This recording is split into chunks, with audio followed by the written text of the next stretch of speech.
आज हम धान की फसल में कल्ले बढ़ाने का अंतिम फार्मूला आपको बताएंगे। अंतिम फार्मूले से मेरा मतलब है अंतिम उपाय आपको बताएंगे। इस उपाय को अपना के आप धान में कल्ले बढ़ा पाएंगे। तो आज हम जानेंगे कल्ले हम कब तक बढ़ा सकते हैं, हमें किन खादों का इस्तेमाल करना है। कल्ले बढ़ाने में सबसे जो आवश्यक चीज़ें होती हैं, आवश्यक जो तत्व होते हैं वो कौन कौन से होते हैं, एकदम कंप्लीट जानकारी आपको देने वाले हैं। अगर आपकी धान की फसल में अभी भी कल्ले कम आए हैं तो आज की पूरी वीडियो के साथ साथ आपको देखना चाहिए। और कुछ भी आपके मन में सवाल हो तो आप कमेंट करें। कोई भी जानकारी आपको चाहिए जिसके बारे में आपको ना पता हो, आप बेझिझक हमें कमेंट के माध्यम से पूछें। हम लगभग सभी सवालों के जवाब अवश्य देंगे। तो सबसे पहले तो हम यही जानते हैं कब तक कल्ले हम बढ़ा सकते हैं, कल्ले निकलने का समय कब तक होता है। अब ऐसा ना हो कि हम चीज़ों का इस्तेमाल भी करें और हमें कोई ज़्यादा फ़ायदा ना मिले, ये भी सवाल काफ़ी ज़रूरी होता है।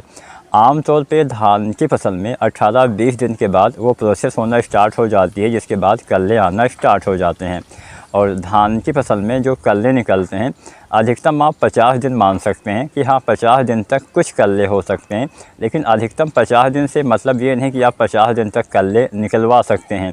कुछ वैरायटियाँ जो बहुत देर से तैयार होती हैं उसमें हो सकता है 50 दिन तक भी 1-2 कल्ले आ जाएं। नहीं तो आम तौर पे 40 या 45 दिन अधिकतम समय होता है जब कल्ले की संख्या आप ज़्यादा से ज़्यादा इस समय तक ही बढ़ा सकते हैं।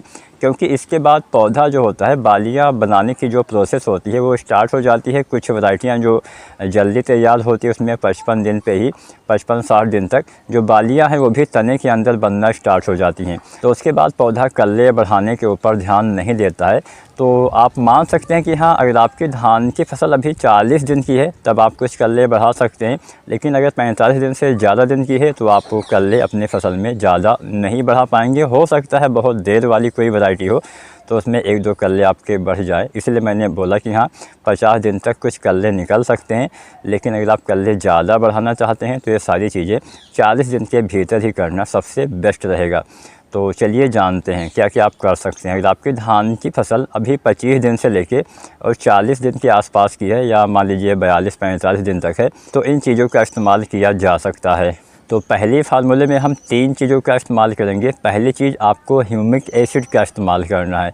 ये कल्ले बढ़ाने में सहायता कैसे करेगा, इससे पौधे क्या होता है कि भोजन अधिक मात्रा में मिट्टी से उपयोग कर पाते हैं। ये जड़ विकास में भी मदद करता है। मिट्टी में कुछ अघुलनशील तत्व होते हैं उनको पौधे तक पहुंचाने का कार्य करता है। मिट्टी को भी सुधारता है, पौधे में भी सुधार लाता है। अच्छे से भोजन के विकास में, भोजन बनने में, प्रकाश संश्लेषण में भी थोड़ा मदद करता है। तो ह्यूमिक एसिड के साथ जो फ्लोविक एसिड आता है आप इसका इस्तेमाल करिए। फ्लोविक एसिड भी अच्छा काम करता है। अगर आप चाहते हैं कि हम इसके ऊपर अलग से वीडियो बनाएं, हालांकि हमने वीडियो बनाया हुआ है तो आप वो वीडियो भी चेक कर सकते हैं। या फिर अगर आप किसी भी विषय पे वीडियो देखना चाहते हैं तो आप कमेंट अवश्य करें। तो जैसा कि मैंने आपको बताया ये फार्मूला 25 से 40 दिन तक आप इस्तेमाल करेंगे तो ज़्यादा फ़ायदा मिलेगा। हालांकि 40-45 दिन तक भी इसका इस्तेमाल किया जा सकता है। अगर आपकी धान की वैरायटी देर से तैयार होने वाली वैरायटी है तो 45 दिन तक इनका इस्तेमाल आप कर सकते हैं। लेकिन ज़्यादा कल्ले बढ़ाना है तो 40 दिन के अंदर ही आपको इस्तेमाल करना चाहिए। और सबसे अच्छा समय अगर पूछा जाए कि क्या है तो 25 से 30 दिन का समय सबसे अच्छा है। तो पहली चीज़ हो गई ह्यूमिक एसिड जो 98% वाली आती है, जिसमें साथ में फ्लोविक एसिड भी होता है। लगभग 1 से 1.5 या 2 किलो तक आपको यूज करना चाहिए। आप यूरिया में मिला के डाल सकते हैं। यूरिया अगर आप डाल चुके हैं तो आप कुछ यूरिया में आप 10-12 किलो यूरिया में मिला के डाल दीजिए।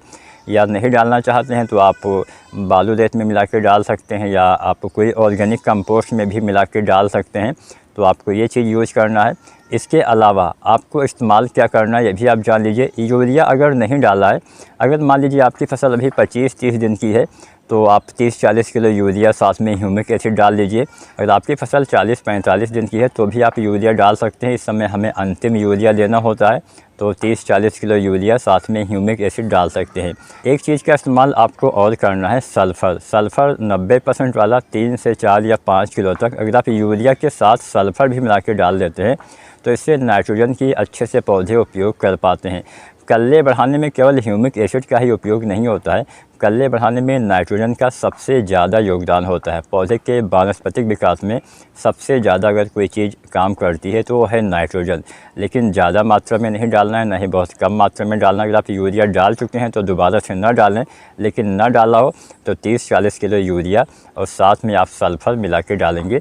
तो इससे क्या होगा कि आपके पौधे में अच्छे से नाइट्रोजन का उपयोग पौधे लंबे समय तक कर पाएंगे। सल्फ़र अगर आपने इससे पहले कोई भी खाद डाली हुई है सल्फ़र वाली, जैसे अगर आपने सिंगल सुपर फास्फेट के साथ रोपाई की है जिसमें सल्फ़र होता है, साथ में कैल्शियम होता है, तो आपको सल्फ़र नहीं डालना है। अगर ना डाला हो तो आप डाल सकते हैं। तो यहाँ पे हमने 3 चीज़ें आपको बताई, यूरिया, ह्यूमिक एसिड और सल्फ़र। अगर आपकी धान की फसल 25-30 दिन की है तो आप इस्तेमाल करिए। मान लीजिए आपने यूरिया डाल दिया है तो कुछ यूरिया में मिला के आप डाल सकते हैं। और अगर आपकी धान की फसल अभी 40-50 दिन के बीच की है तो भी आप इनका इस्तेमाल कर सकते हैं। हालांकि कल्ले बढ़ाने के उद्देश्य से अगर आप इस्तेमाल करने वाले हैं तो 40 दिन के अंदर ही डालें, लेकिन यूरिया तो आपको अंतिम 40-45 दिन पर देना ही होता है। तो उसके साथ भी आप सल्फ़र दे सकते हैं, जिससे आपके पौधे में और बेहतर विकास होगा।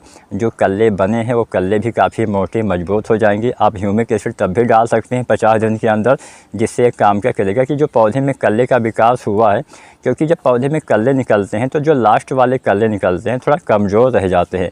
तो अगर आपकी फसल 45 दिन से ज़्यादा की हो गई है तो कल्ले तो आप ज़्यादा नहीं निकलवा पाएंगे, लेकिन ये चीज़ डाल के आप अपने पौधे में जो पतले वाले आपके कल्ले हैं उनकी अच्छी से मोटाई ले पाएंगे, जिससे बाद में आपको बढ़िया उपज मिलेगा। लेकिन हाँ, ध्यान यही देना है कि ये सारी चीज़ें 50 दिन के अंदर ही डालना है, 50 दिन के बाद नहीं डालना है। कोई वैरायटी जल्दी तैयार होती है तो 40 दिन, मध्यम अवधि की है तो 45 दिन, और देर से तैयार होती है तो रोपाई के 50 दिन के भीतर यूरिया, ह्यूमिक एसिड और सल्फ़र आप डाल सकते हैं।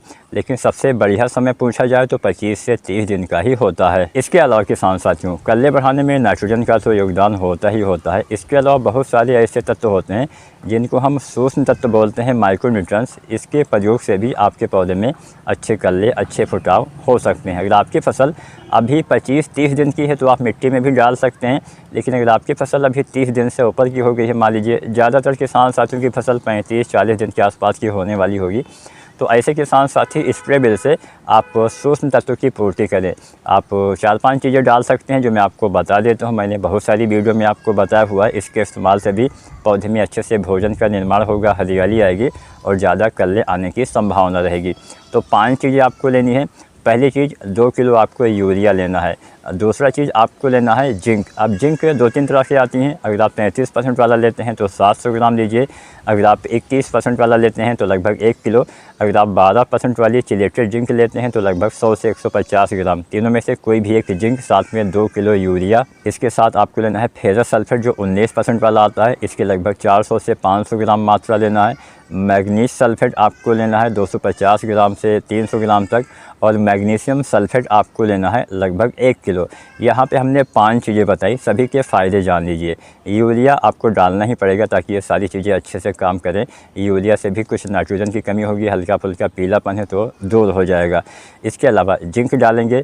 जिंक भी आपके पौधे में कल्ले के फुटाव में काफ़ी हेल्प करता है। जिंक की कमी रह जाने से कभी भी आप ज़्यादा कल्ले नहीं ले पाएंगे। जिंक भी आपके पौधे में ज़्यादा कल्ले निकलने में काफ़ी हेल्प करेगा, बढ़ावा देगा, एक बूस्टिंग का काम करेगा। फेरस सल्फेट का इस्तेमाल करेंगे तो फेरस से क्लोरोफिल का निर्माण सबसे ज़्यादा होता है। अगर इसकी कमी हो जाती है तो पौधे मतलब पत्तियां जो होती हैं एकदम पीली या फिर सफ़ेद भी हो जाती हैं।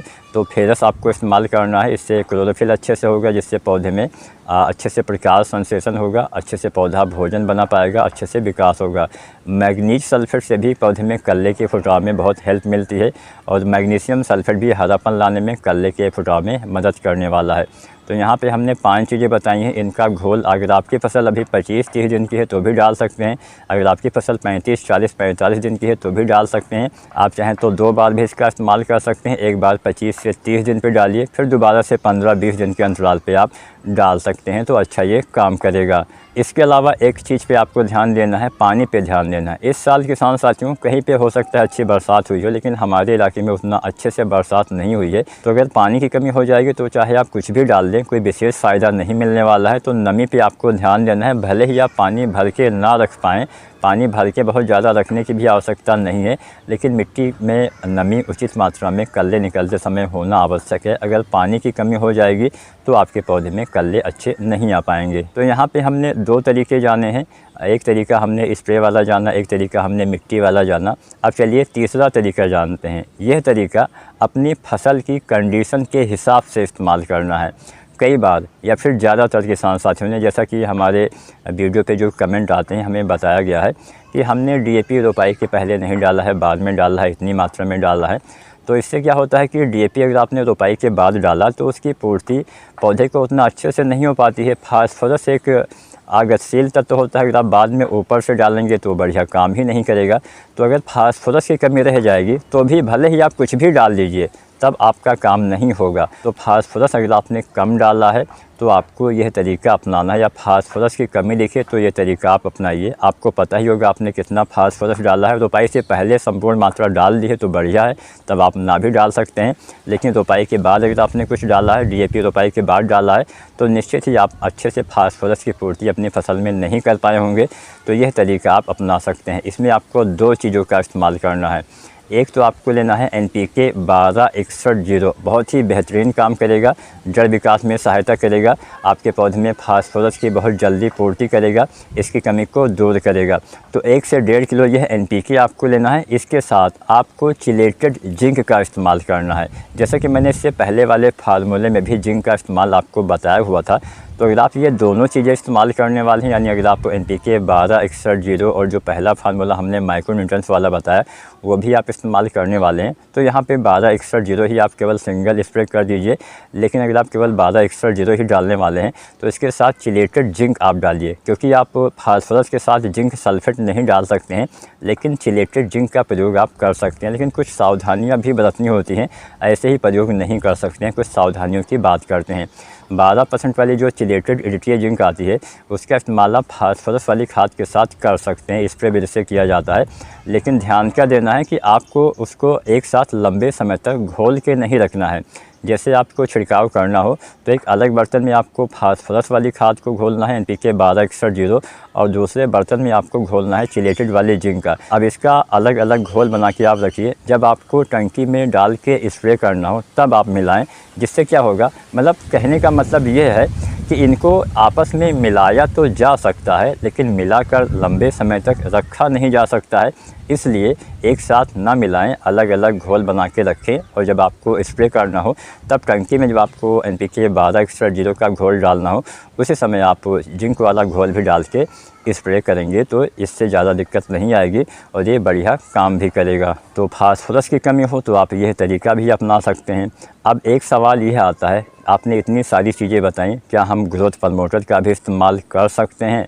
ग्रोथ प्रमोटर के ऊपर हमने पिछली वीडियो में आपको ज़्यादा विस्तृत जानकारी दी हुई थी। फिलहाल आप इतना जान लें, अगर आप ग्रोथ प्रमोटर का इस्तेमाल मिट्टी में करने वाले थे, अगर आपकी फसल 25 दिन, 30 दिन, 35 दिन, 40 दिन, 45 दिन की होने वाली है तो ना करें। अगर आप इस समय मिट्टी में ग्रोथ प्रमोटर डालेंगे तो आप पैसे की बर्बादी ही करेंगे। पैसे की बर्बादी कैसे करेंगे? खासकर दानेदार वाला, लिक्विड वाला आप डाल सकते हैं। जो हम स्प्रे विधि से डालते हैं वो थोड़ा सा जल्दी काम करते हैं, लेकिन जो हम ज़मीन में इस्तेमाल करते हैं वो पौधे तक पहुंचने में कुछ समय लेंगे, जिससे उसकी मतलब काम तो करेगा, लेकिन हाँ, जिस उद्देश्य से आपने डाला है, आपने कल्ले बढ़ाने के लिए डाला है, तो वो चीज़ नहीं होने वाली है।